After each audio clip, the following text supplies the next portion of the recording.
Hi guys! Dito na natin ituloy ang ginagawa kong money cake. So ayan nga, nagka-cut na ako ng paglalagyan ng money cake natin sa taas ng cake natin. Yun, sabi ko nga kanina, straw method yung gagawin ko. Para hindi masyadong maaksaya sa space at para hindi masyadong maraming cake ang mawala. Kasi syempre sayang naman yung cake. Kaya ayan, so pagkaalis ko ng pagkagawa ko ng hole, nilagay ko na yung pera, tapos ayan na yung stick.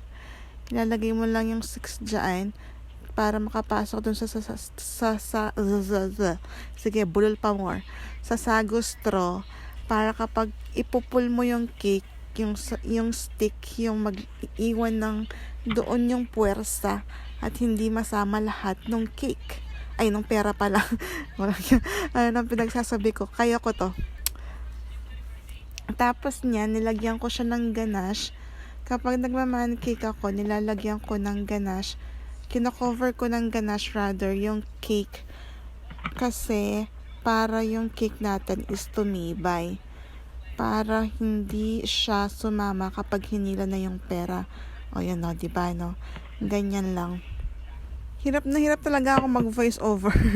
Hindi ko lang magsasabi ko. So anyway, pagkatapos ko nilagyan ng ganache, diba? Sabi ko na sa inyo, kinab-coat ko pa rin siya ng icing. Para kasi, kapag nagkamali ako, pwede kong alisin ulit yung icing at hindi nadudumihan dun sa chocolate ganache.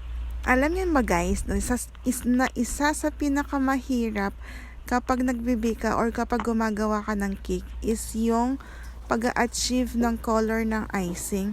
Especially kapag yung color na gusto ng customer is hindi pangkaraniwan. Dati hirap na hirap akong kunin yung nausong kulay dati. Wait lang. Laging ganito yung team yung rose gold. Yun, hirap na harap akong kunin yung rose gold na yun. Kahit ilang beses na ako nagpaulit-ulit sa icing. Ang dami ko na icing kaya naaksaya nun. Pero ngayon medyo okay na. So kasi ginagawa ko ngayon, konting icing ang nilalagyan ko para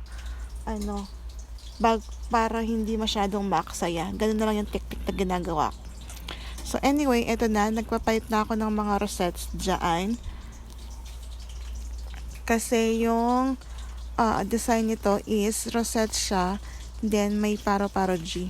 Naglagay din ako ng pattern ko, naggumuhit ako ng line para makita ko kung paslan talaga yung ginagawa kong rosettes at nang hindi maligaw-ligaw. Ilang beses ko na rin nagawa itong design na to, pero ang ganda-ganda pa rin ako. Kasi simple lang siya, tapos ang elegant niyang tignan. Sa mga debut cake dati, ito yung mabenta. Ganyan lang siya, rosette lang hanggang sa taas. Tapos binigyan ko lang siya ng topper. So eto na guys, naglalagay na tayo ng butterfly topper. Print ko lang yung mga butterfly topper na yan. Tapos naglagay din ako ng mga drudges sa paligid ng cake. Kapag talaga gold at saka white drudges yung pinakamaliit, ang ganda-gandang tignan. Napaka-elegante. So eto na guys ang ating finished product. O diba, ang ganda-ganda ng cake. O diba, no?